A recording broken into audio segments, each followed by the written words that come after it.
Hello my friends and welcome back. Thank you very much for being with me again today.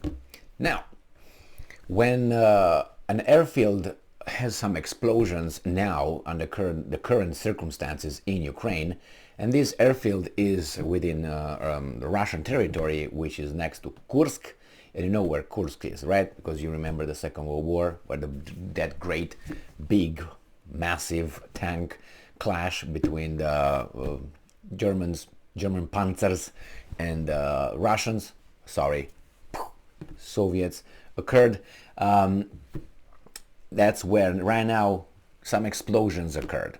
Now, I'm 99% certain that those were non-accidental explosions. Under the circumstances, the location and the pattern that helped me identify this, or at least categorize it as non-accidental at this point. But hey, we got the voice of Ukraine here, the new voice of Ukraine actually, not the old one, that tells us what happened. Remember, new voice because the old voice was not telling a certain kind of narrative. Now they switch the narratives. This article comes from December 25th, 2022. Explosions heard near airfield in Kursk at night. Several explosions were heard near the Kalino military airfield, 7 kilometers, that's about 5 miles, from the Russian city of Kursk on the night of December 24th. And maybe it was Santa having a flat tire or something. Local telegram channels citing eyewitnesses. What time was that? Did they say that? What time? No, not yet. It wasn't during the night. So, anyway, the local telegram channels citing eyewitnesses reported several clapping and loud sounds in the area of the airfield. Video footage allegedly sourced from area surveillance cameras were also shared online. Sounds of explosions can clearly be heard on the footage. The recording notes the time as 3:59 a.m. So at 3:59 a.m., so 4 a.m., people had no sleep just to stay with the cameras and the recording. You do it first, cling, and then boom, boom, boom, boom, boom, boom, and you edit it and say, yeah, that's what it was. Anyway, these explosions were not, the authorities have not commented on the news. No, they are waiting to see what should be the authorized official statement position on these things. Yep. These explosions, if confirmed, would join a slew of other blasts occurring in Kursk Oblast, which is located on the Ukrainian border. Yes, the Oblast it is, not the town, whatever it is. Eyewitnesses reported explosions in the same airfield on December 14th.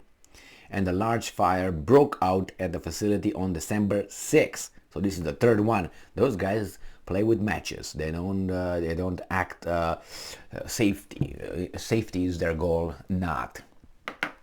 Anyway, what do you think? So there's 3 previous fires, explosions. Now at 4 o'clock, 3:59, another set of explosions in a near an airfield, right? Military airfield, I think it was in Kursk. Kursk is next to, I was about to say Poland, not yet. We're gonna wait, give the Poles some time to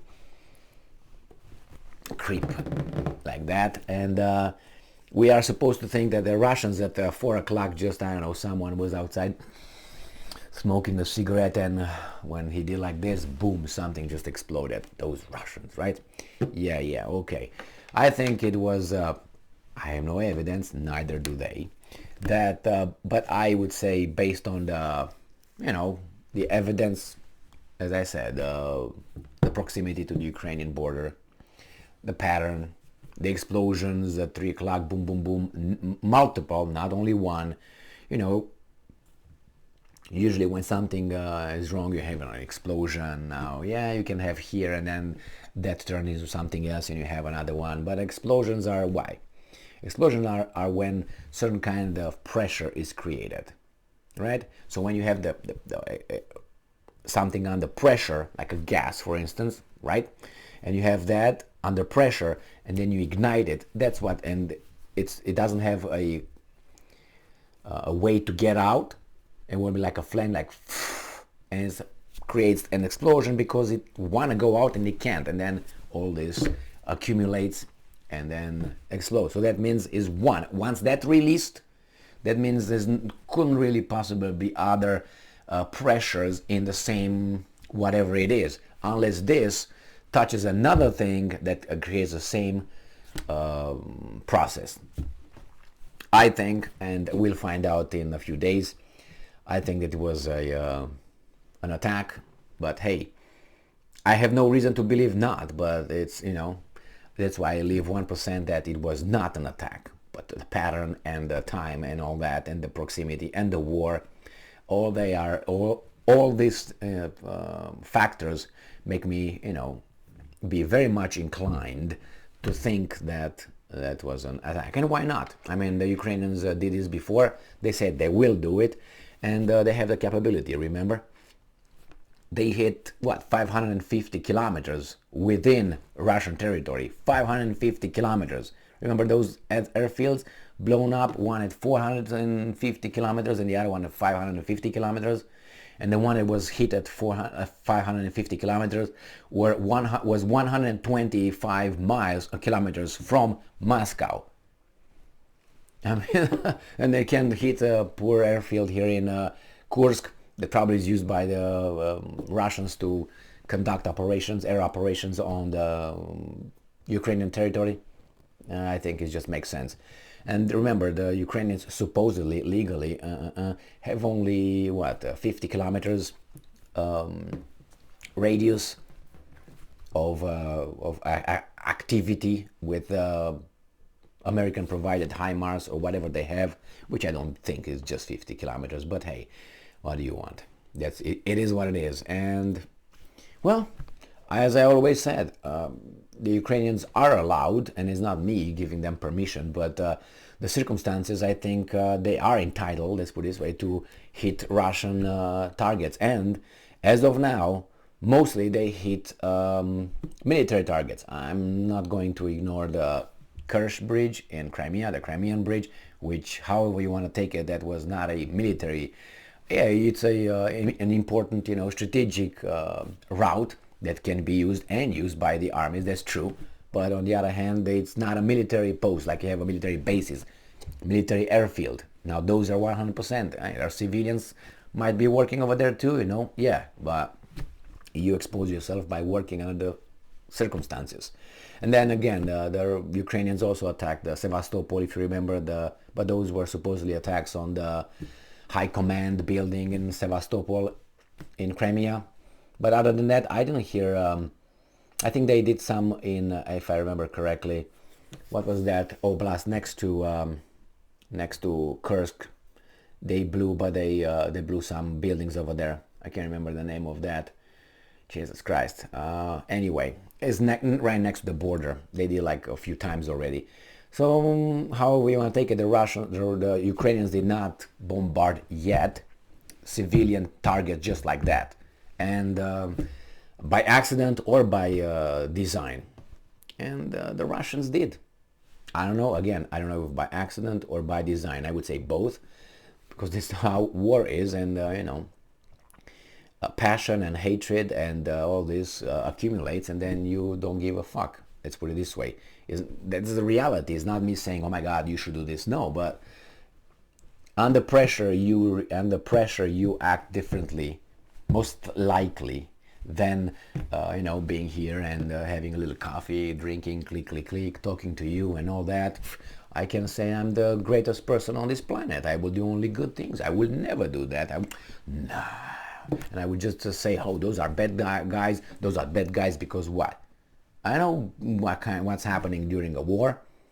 It's not like, oh my God, I've never been in a war. I don't know how it is. But you've been in other circumstances where you knew how you would react when you were in this kind of environment. Hey, let me tell you. And the other one where you're in the middle of it. You say, well, I'm a peace-loving person, and a few guys come to rape your wife while you have a walk in the park. What do you think I'm going to do? Oh, I'm a peaceful person. Go ahead. Is that what you're going to do? Or you're going to say, okay, excuse me, let me take a picture of you and call the authorities. Is that what you're going to do? You're going to fuck them up. And you say, how in the hell I reacted like this? Because that's how we react as human. But you have to have the capability to control the extent of this kind of reaction. You know, avoid it, you know, but then you're going to react. And remember, you might not react because it's still contained, but if things happen, you're going to react. You're going to react because that's how we are, you know, flight and fight. You know what I mean. So anyway, I think that was a boom, boom, bam, bam by the Ukrainians, and that tells me how great the air defense or the systems of the Russian air defense is. Now, I understand that you can't blow everything that comes towards you, like in a fight. You can block everything. That's why you know, sometimes you get punched, sometimes you get this, you punch back. And I understand that. Nothing is perfect over there. So anyway, and besides, I don't think you can have the most precise and the most advanced air defense systems for each and every location that you have. You might have, I don't know, thousands of locations where you can consider military targets, right? And then don't tell me you got an S-400 for each of those guys. You can't. I don't think you have. So you have, you know, old ones, and these guys use something else to go around the capabilities of those air defense systems and so on. So we'll find out in a few days what actually happened over there. We're gonna see some footage with the damage probably tomorrow, and some little craters, and say, oh, you've just someone played with matches. Thank you very much for being with me again today. Stay strong, stay smart, look for the truth, and be just.